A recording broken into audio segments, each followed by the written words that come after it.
رسول اللہ صلی اللہ علیہ وسلم نے فرمایا، جب تم میں سے کوئی کسی ایسے شخص کو دیکھے جو مال اور شکل و صورت میں اس سے بڑھ کر ہو، تو اس وقت اسے ایسے شخص کو بھی دیکھنا چاہیے جو اس سے کم درجے کا ہو۔ رسول اللہ صلی اللہ علیہ وسلم نے فرمایا،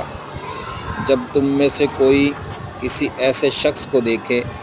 جو مال اور شکل و صورت میں اس سے بڑھ کر ہو،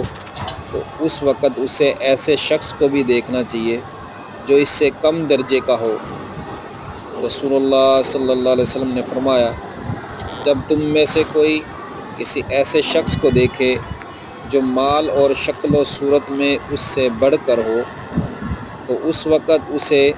ایسے شخص کو بھی دیکھنا چاہیے جو اس سے کم درجے کا ہو۔